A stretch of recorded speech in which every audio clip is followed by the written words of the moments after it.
Hola, ¿cómo están? Sean ustedes bienvenidos y muy bienvenidas. Bueno, este programa tiene que hablar de lo que todo el mundo está hablando, de lo que todo el mundo parece impactado, incluso a los que ganaron, ¿verdad? Porque vamos a hablar si se lo esperaban o no se lo esperaban, es decir, los de Morena. Vamos a hablar de algo que nos inquieta mucho, el futuro de nuestro país, los cambios que vienen, y para ello hemos invitado a alguien, de verdad que para mí es un honor, es un privilegio.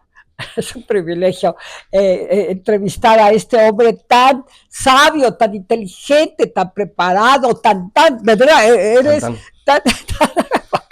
y tan buena persona también. Permítanme leerles un poco de su currículum. Macario Schettino Yáñez. Él nace en Orizaba, Veracruz. No voy a decir qué año, porque tampoco se trata de eso. 6'3". Él es ingeniero, químico, economista, escritor, analista, político, catedrático de universidad, columnista mexicano y muy buen amigo. Eso lo agregué yo.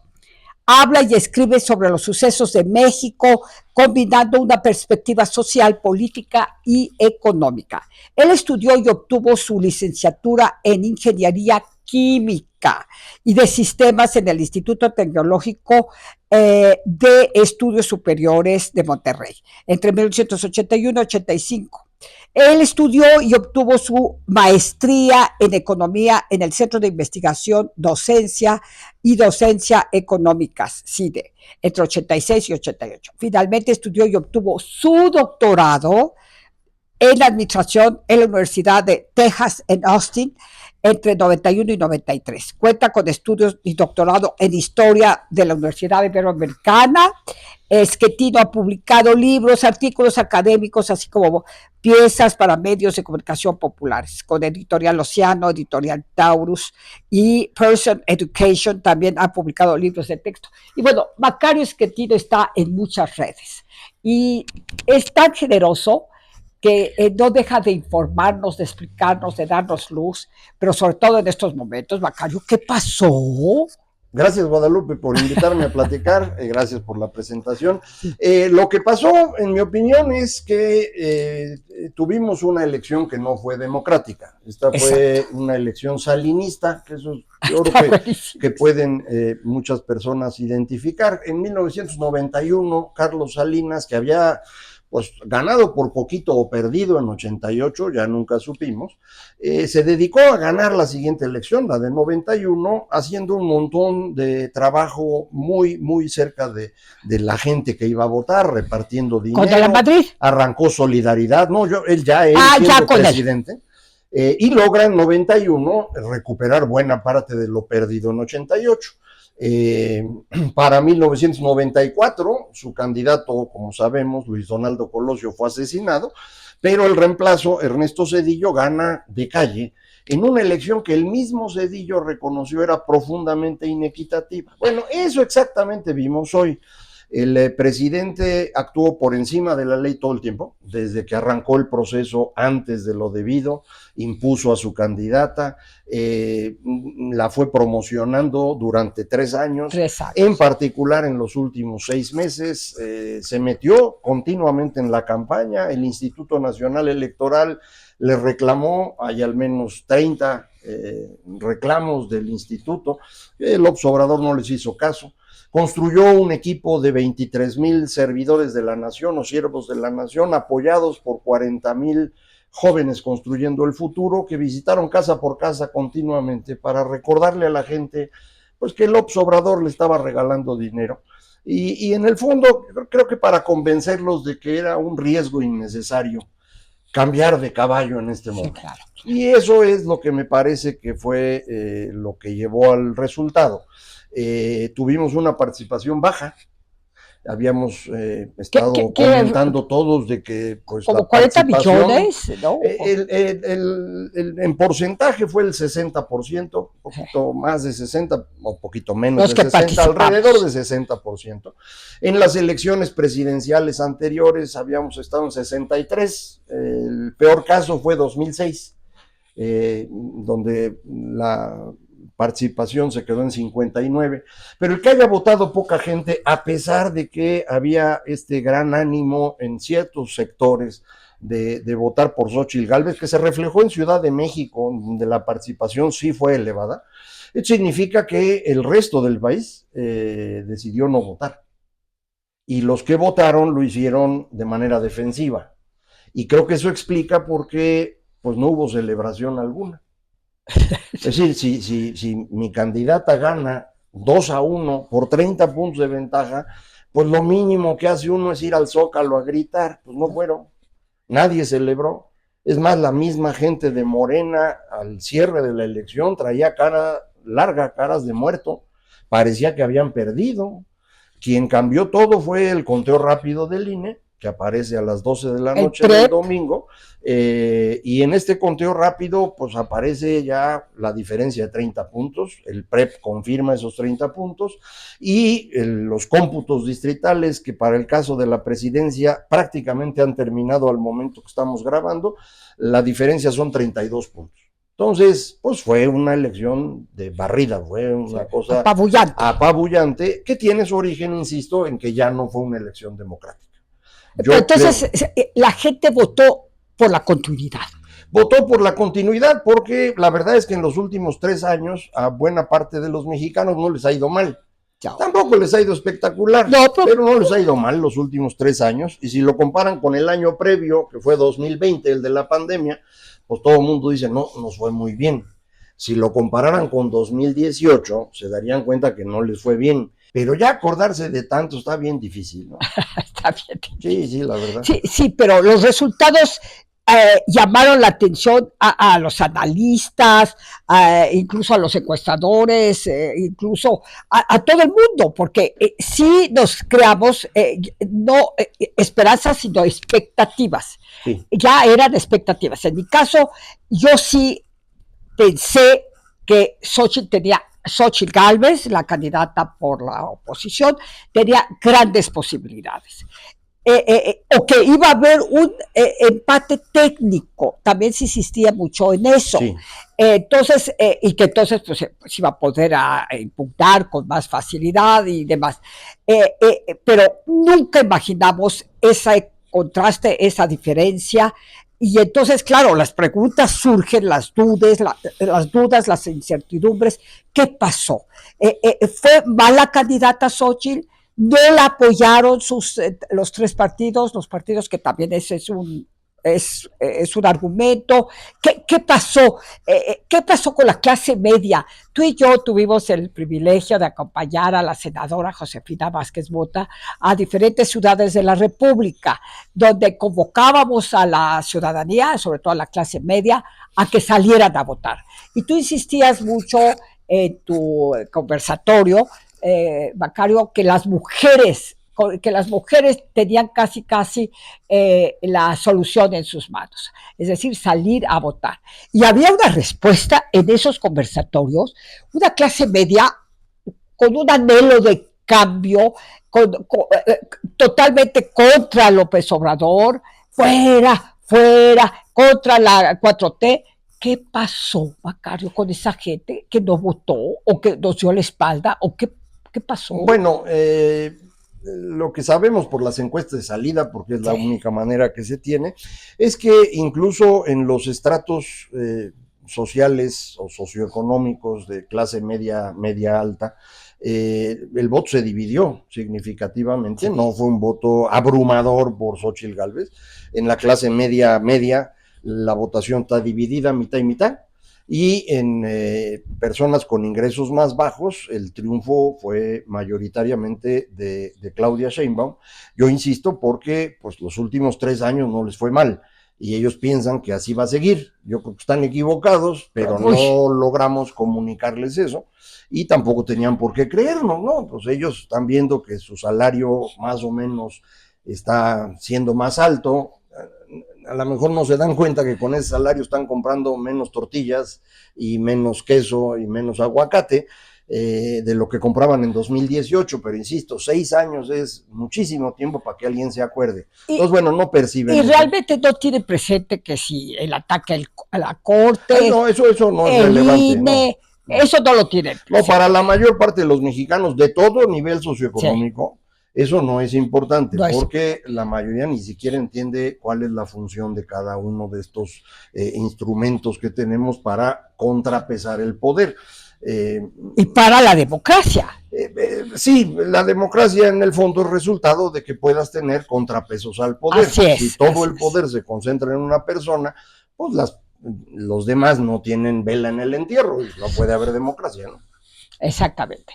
Sí, yo creo que entonces que triunfó la ignorancia, la empatía, la indolencia, triunfó no sé, desapego, porque ¿cómo es posible que si nos enteramos todos los días, Macario, de tantos asesinatos? Estamos hablando ya casi de 190,000. Sí, pero los asesinatos han estado ocurriendo en México desde hace ya más de una década. Sí, pero no tantos. Sí, pero otra vez, ¿cómo puedes calcular si son muchos o pocos? Es lo mismo de si el aguacate vale más o menos hoy que hace 6 años. Para acordarte está difícil. Sí. Andar dando seguimiento al número de muertos en México lo hacemos los ociosos, que tenemos el tiempo para hacerlo. Sí. La mayor parte de los mexicanos tienen que trabajar diario, no puede atender mucho esto. Lo único que puede escuchar es la mañanera que el presidente utilizó para colocar a su candidata y desprestigiar a Xóchitl Gálvez, y adicionalmente los medios de comunicación se plegaron a López Obrador por el miedo a perder el presupuesto de los anuncios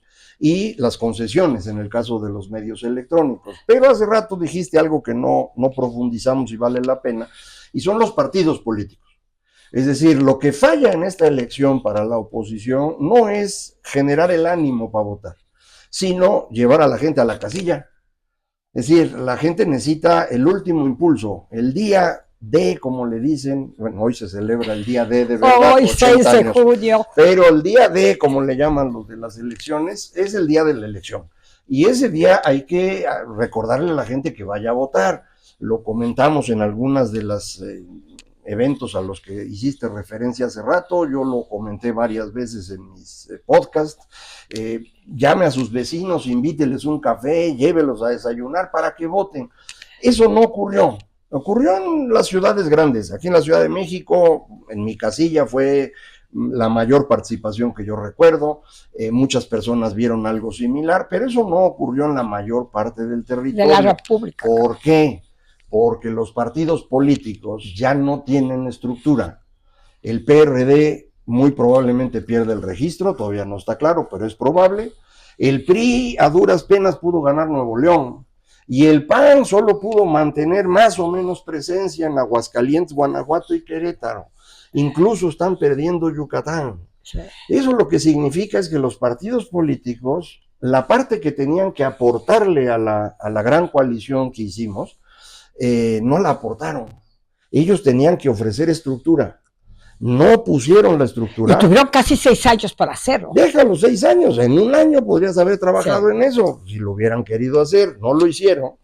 Y lo que sí aportaron a la coalición fue la mala fama que el presidente había construido durante mucho tiempo con este acrónimo, el PRIAN. Eso fue muy astuto del presidente de atacar el PRIAN. Es astuto, sí. No es inteligente, pero es astuto, sin duda. Es muy astuto. Y esto del PRIAN vendió mucho. Sí. En los últimos días antes de la elección, que hablé con personas que no son del círculo normal con el que uno se reúne, su gran preocupación es que mire, yo no puedo votar por el PRIAN. Así me decía también. Y entonces, pues yo le argumentaba, pero pues se ve que no los convencía en absoluto. ¿Y entonces votaron por Morena? Yo creo que sí, yo creo que eso ocurrió con muchísimos mexicanos que, pues ante la duda, otra vez, tú te enfrentas en la elección a la decisión de cambiar. ¿Para qué cambios si los últimos 3 años fueron más o menos buenos? Exacto. ¿Para qué cambio si la opción de cambio viene el PRIAN, que mi jefe, mi líder, el cabecita de algodón, me ha estado diciendo que es el origen de todos los problemas? Así es. ¿Por qué me arriesgo? Y entonces muchos dijeron, pues mejor ni voy. Y otros dijeron, pues sí voy, pero voto por la señora Sheinbaum. Y ese es el resultado de la elección. Ese es el resultado de la elección. Simple. Qué terrible, porque también hubiera podido ir a votar con un voto de castigo o hasta por miedo.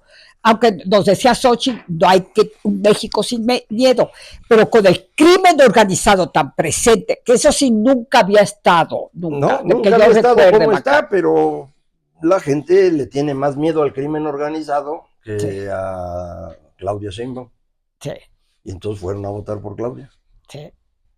Sí, porque lo del crimen organizado, que hay efectivamente estados, narcoestados, yo creo que sí, lo vimos unos días antes, la muerte de candidatos y días después de la elección. Y días después el mismo también, día de la elección. En Morelos, creo que fue, o en Guerrero. Ese es el problema, este país está derrumbando. Sí. Pero eso la gente no lo pudo evaluar adecuadamente, no porque, le dio miedo tomar la decisión. Pero Macario, yo soy politóloga y bueno, estoy lejos de serlo, pero una elección no es calificar a los gobernantes, no es premiarlos o castigarlos. Sí. Entonces, con todos los negativos que tenía López Obrador. Los negativos de López Obrador los ves tú. Pero eso no lo ve la mayoría de los mexicanos, que evalúa su circunstancia y dice, los últimos 3 años no me fue mal. Económicamente. No me fue mal. No me fue mal. No saben que no hay medicinas en las farmacias o en las instalaciones del gobierno. No les queda claro realmente si los muertos son más o menos, porque la gente dejó de oír eso hace mucho tiempo. Sí. Entonces su evaluación es con base en lo que tienen ellos y dijeron, pues mira, no nos ha ido mal con el PRIAN, nos puede ir peor, ¿para qué me arriesgo? Me voy sobre lo conocido. Más vale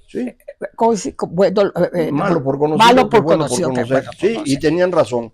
Y creo que del lado de Xochitl Gálvez, la campaña fracasó. Fracasó por muchas razones, que ya puede uno decir con claridad. Una es esta disputa entre los partidos y Xochitl, no la querían. No tenían las estructuras los partidos, realmente son una sombra de lo que fueron. Querían de ahí recuperar lo que ellos pudieran y algo estarán logrando, pero también les fue bastante mal. Creo que Xochitl Gálvez tiene muchas virtudes, pero tenía el defecto de ser muy amateur en estos asuntos. Muy.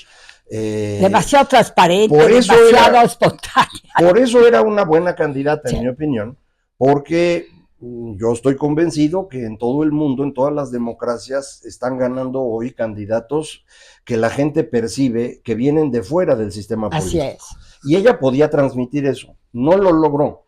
El peso del PRIAN fue mucho mayor y entonces la parte nueva, amateur de ella, se interpretó de forma negativa. Sí. O sea, no solo es el PRIAN, sino esta es una persona que no tiene idea, es una improvisada, entonces mejor ni le buscamos. Y hay que decir y reconocerlo objetivamente, mi queridísimo Macario, que su contrincante, en el caso de Claudia Sheinbaum, pues una académica, una científica, muy preparada. Académica y científica, yo ni lo creo ni lo voy a creer nunca. Ella es una política, hizo política en la universidad, sí. Gracias a eso pudo seguir estudiando, sí. Porque pues la grilla en la universidad recompensa, sobre todo porque te permite entrar a la universidad con buenas condiciones.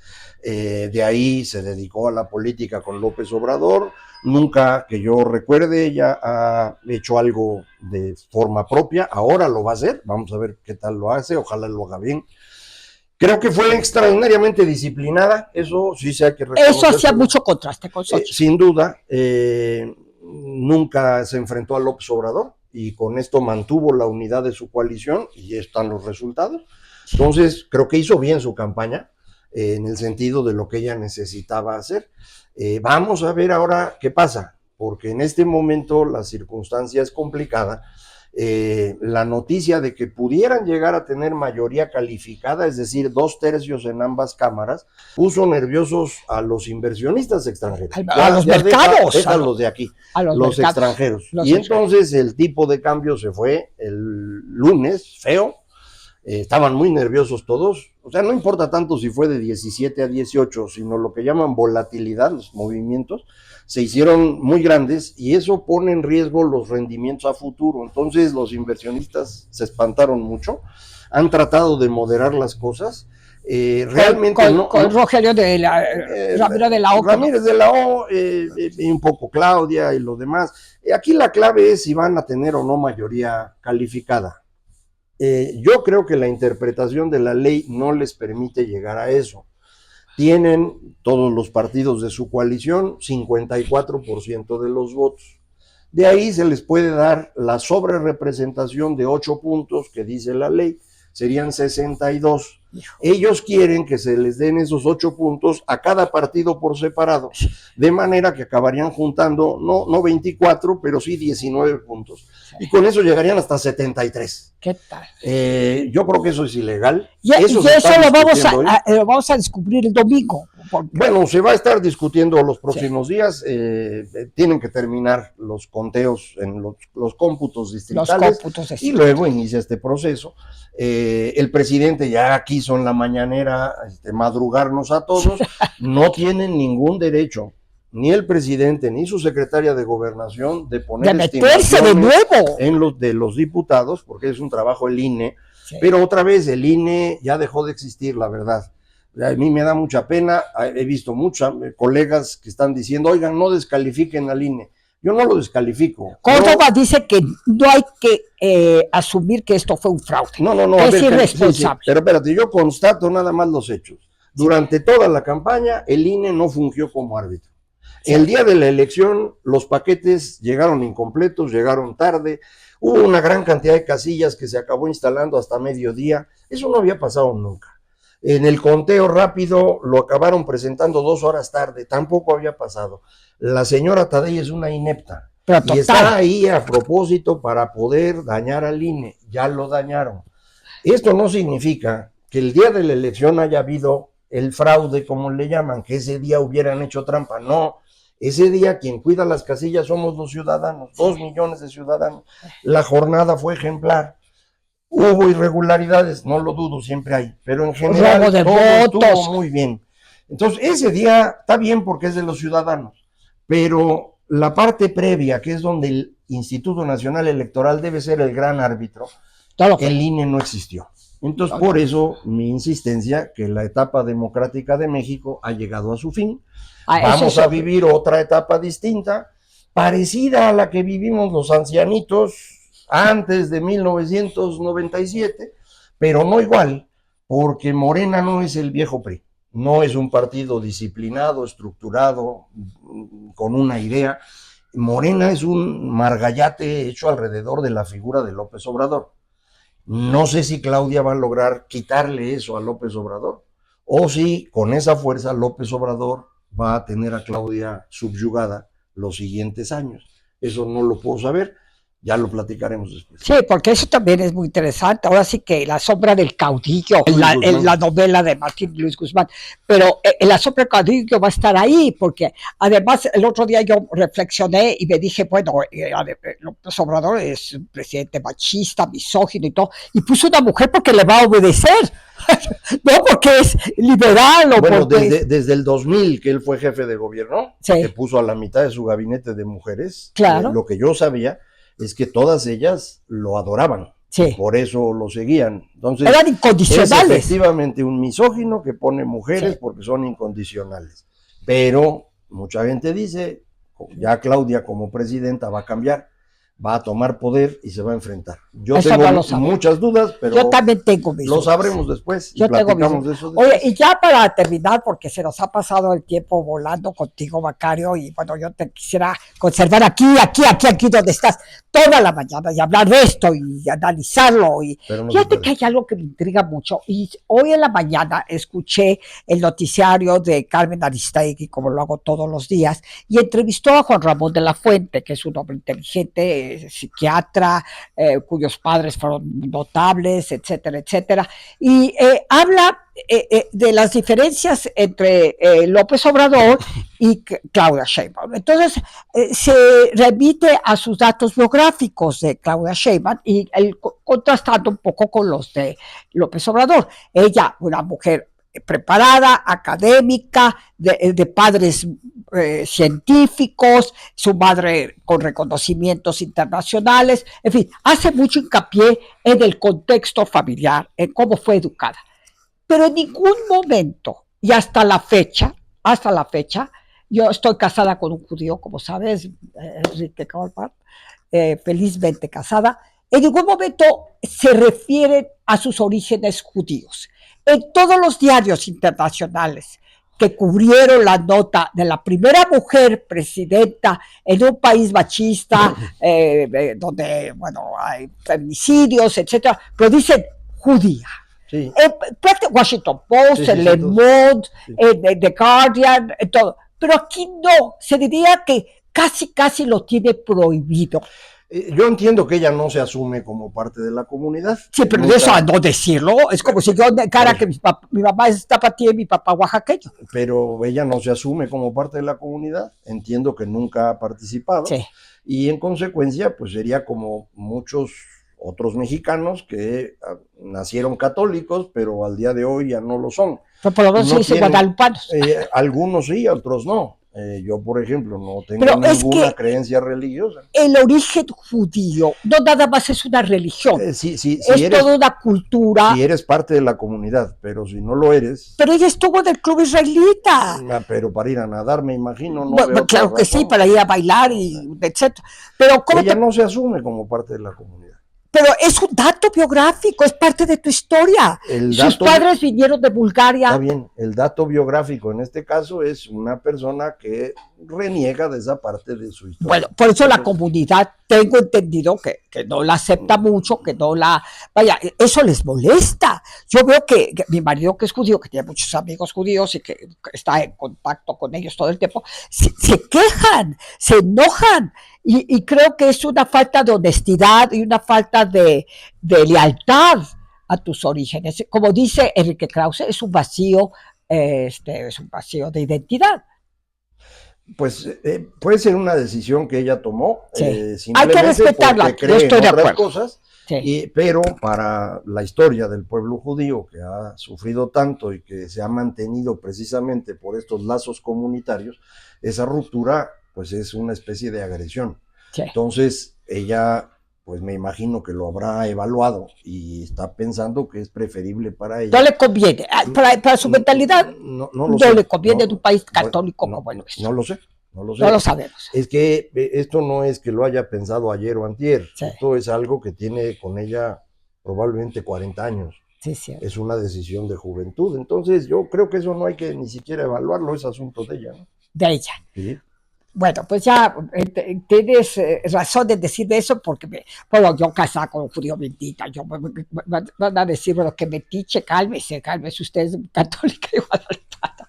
Hice mi primera comunión, mi confirmación, todo.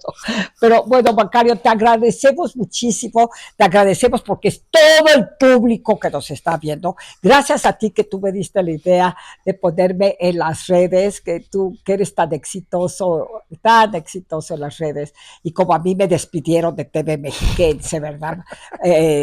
Delfina. En este nuevo mundo en el que los medios de comunicación sufren para sobrevivir, sí. Pues tenemos que hacer esto nosotros. Pues yo te felicito. Y que el público decida a quién ve. Ojalá y nos vean a nosotros. La verdad es que tú tienes un éxito notable y te agradezco mucho. Ya te veo gracias así como mi tutor de alguna manera, porque me animaste. Yo estaba muy desanimada en esos momentos cuando te platiqué del despido, o que fue una violación a mis derechos laborales después de 14 años y contra la libertad de expresión también. Pero en fin, sigamos adelante, Macario. Yo te deseo que sigas yendo a todos los foros de la República explicándonos y dándonos los en este momento sobre todo. Gracias. Muchas gracias, Macario. Y bueno, yo a ustedes les digo, ¿qué tal? ¿Qué tal? Bueno, salió maravillosa la entrevista. Una estrellita yo solita me la voy a poner porque me siento muy honrada. Todo el día voy a andar con una sonrisa en los labios. Y eso que yo estaba en la lona. Sofía en la lona, como escribí en el periódico Reforma. Bueno, pues ya me siento mucho más animada gracias a mi tutor Macario Schettino y gracias a ustedes que fielmente, con toda su lealtad, me hacen el favor de seguir en estos videos semana con semana y en otras muchas, pues tengo muchos ya, ¿cómo se llaman los? Las plataformas, tengo ya muchas plataformas, todo eso gracias a, ¿ok? Bueno, pues nos vemos muy pronto, ya seguiremos discutiendo este tema, no se acaba, vamos a hablar más adelante respecto a Xóchitl, que está impugnando los resultados, ya salió el presidente del PAN, Marco también diciendo que iba a impugnar, y a lo mejor surge de aquí un movimiento rosa, el movimiento de la marea rosa, ¿por qué no? Hay que tener esa esperanza porque fuimos muchos los que votamos por Xóchitl Gálvez. Y a ustedes les digo, hasta la próxima. Muchas gracias.